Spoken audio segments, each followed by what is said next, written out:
Did you know the average American eats at McDonald's 55 times a year? That's like having Ronald McDonald as your personal chef for almost 2 months straight. But before you grab those car keys for another McRun, there's something you should probably know. Remember when your mom used to say, "You are what you eat"? Well, if that's true, most of us are walking, talking about science experiments thanks to McDonald's burgers. Last week, I found a McDonald's burger I'd forgotten in my car.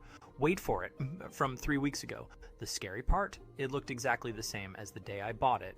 No mold, no weird smell. Meanwhile, my homemade burgers turn into science projects after just 3 days. A regular burger has about 5 ingredients: meat, salt, pepper, maybe some garlic or herbs if you're feeling fancy. But a McDonald's burger? Grab your reading glasses because its ingredient list reads like a chemistry textbook. We're talking about 70 different ingredients. That's not a burger, that's a science fair project that somehow ended up in the food industry. Let's talk about the McDonald's burger that refuses to die. You've probably heard the urban legend. A McDonald's burger left out for weeks, months, or even years looks exactly the same as the day it was bought. Well, it's not a myth. In 2010, a New York artist named Sally Davies conducted an experiment where she photographed a McDonald's hamburger every day for 6 months. The result? No mold, no decay, and no noticeable changes. It just sat there, defying the laws of nature like a fast food vampire. But why does this happen? The answer lies in the ingredients. A McDonald's burger contains around 70 ingredients, including preservatives like sodium phosphate, calcium propionate, and citric acid. These chemicals are designed to extend shelf life, prevent bacterial growth, and maintain texture. For comparison, a homemade burger has about 5 ingredients: meat, salt, pepper, and maybe some garlic or herbs. Here's where it gets even crazier. A study published in the Journal of Food Science found that McDonald's burgers have such low moisture content that bacteria and mold can't thrive. The patties are also cooked at extremely high temperatures, which removes most of the moisture. Combine that with the preservatives, and you've got a burger that's practically immortal. But is this a good thing? Not exactly. Nutritionists warn that foods with excessive preservatives can disrupt gut health and contribute to long-term health issues. Dr. Michael Greger, author of How Not to Die, explains that processed foods like McDonald's burgers are linked to inflammation, obesity, and even heart disease. So, while it's impressive that a McDonald's burger can outlast a Twinkie, it's probably not something you want to eat regularly. Now, let's talk about McDonald's so-called healthy options. You'd think a salad would be a safe bet, right? Think again. Take the Southwest salad with crispy chicken and dressing. It packs a whopping 730 calories. For comparison, a Big Mac has 563 calories. That's right, the healthy option has more calories than the iconic burger, but it's not just about calories. McDonald's salads are loaded with sodium, up to 1,890 milligrams in some cases. That's nearly 80% of the FDA's recommended daily limit. And let's not forget the dressing, which often contains high fructose corn syrup and artificial flavors. Then there's the yogurt parfait, which looks innocent enough with its layers of yogurt, berries, and granola, but one parfait contains 22 grams of sugar, more than 2 Krispy Kreme glazed donuts. According to the American Heart Association, the daily recommended sugar intake is 25 grams for women and 36 grams for men. So, one parfait puts you dangerously close to your limit before you've even had lunch. Even the sliced apple bags, marketed as a kid-friendly snack, are problematic. To prevent browning, McDonald's coats the apples in calcium ascorbate, a preservative that alters their natural composition. A study by the Journal of Nutrition found that processed apple products like these lose up to 30% of their antioxidant content compared to fresh apples.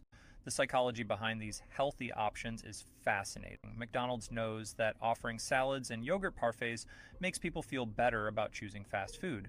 It's a marketing tactic called Health Halo, where one healthy item on the menu distracts from the overall unhealthiness of the brand. As food psychologist Brian Wansink puts it, people see one healthy option and assume everything else is healthy too. Spoiler alert, it's not. Let's move on to McDonald's fries, which are practically a cultural icon. But did you know they're also a scientific marvel? In 2009, McDonald's closed its last restaurant in Iceland. A man named Yurter Smarison bought a meal on the final day and decided to keep it as a souvenir. Over a decade later, the fries look exactly the same.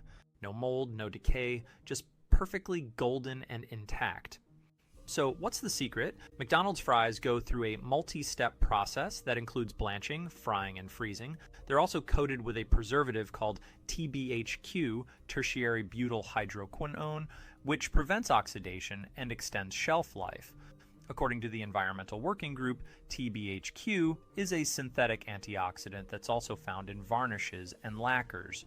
While the FDA considers it safe in small amounts, studies have linked high doses to health issues like liver enlargement and neurotoxicity. But the real kicker is the salt content. A medium serving of McDonald's fries contains 290 milligrams of sodium, which is about 12% of the FDA's daily recommended limit. Combine that with the burger, and you're looking at a meal that's practically a sodium bomb. Nutritionists also point out that McDonald's fries are made from russet Burbank and Shepedy potatoes, which are specifically chosen for their low sugar content. This prevents them from browning too quickly during frying. However, the extensive processing strips away most of the potato's natural nutrients.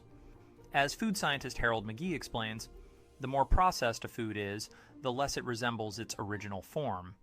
In other words, McDonald's fries are more science experiments than actual food. Ah, the McNugget, a childhood favorite and a late-night guilty pleasure. But have you ever stopped to wonder what's actually in those bite-sized pieces of chicken? Let's break it down. A single McNugget contains about 50% chicken meat, and the other half a mix of corn derivatives, leavening agents, and dextrose, which is basically a fancy way of saying sugar, yes, sugar, in chicken. One of the most controversial ingredients in McNuggets is dimethylpolisiloxane, an anti-foaming agent also used in silly putty and cosmetics. McDonald's claims it's added to prevent the cooking oil from foaming, but critics argue it's unnecessary in food. The FDA has approved it as safe, but it's still a head-scratcher why chicken needs an ingredient found in industrial products.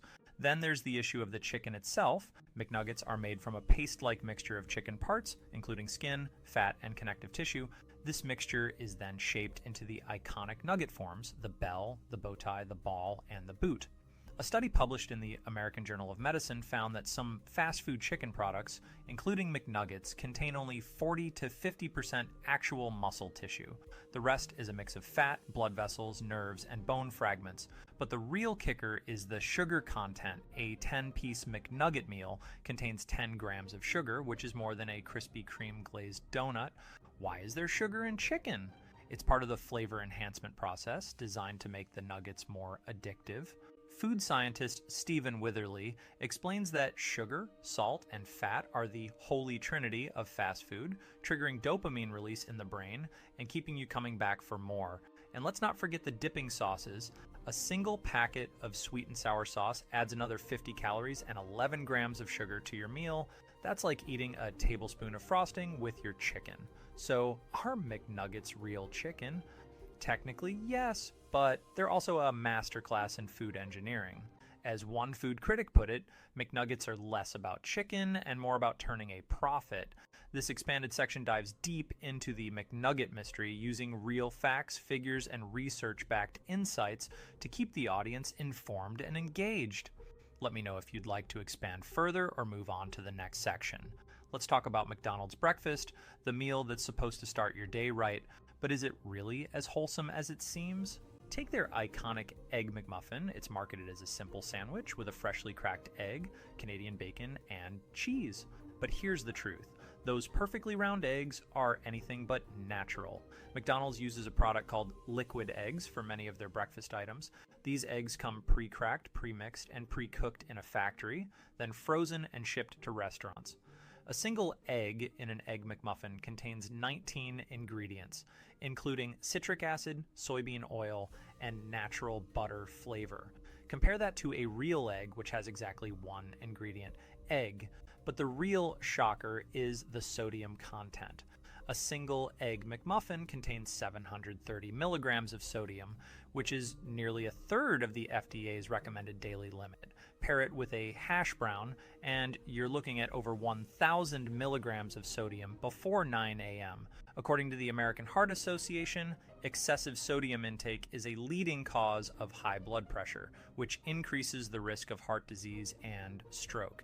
And let's not forget the McGriddles. These sweet and savory sandwiches are made with syrup-infused pancakes, sausage, and eggs. One McGriddle contains 420 calories, 16 grams of fat, and 12 grams of sugar. That's like eating a dessert for breakfast. Even the coffee isn't safe. A medium McDonald's latte contains 18 grams of sugar, which is more than a glazed donut.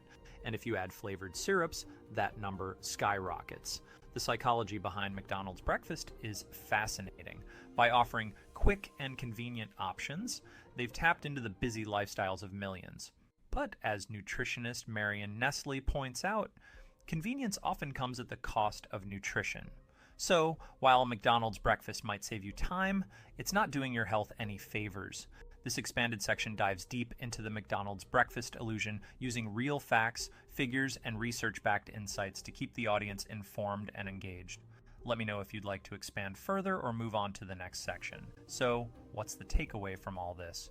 McDonald's is a masterclass in marketing, psychology, and food science, but maybe not the kind of science you want to put in your body. From immortal burgers to sugar-laden healthy options, the fast food giant has perfected the art of making us crave their products, even when we know they're not good for us. But here's the thing, knowledge is power. By understanding what's really in your food, you can make more informed choices.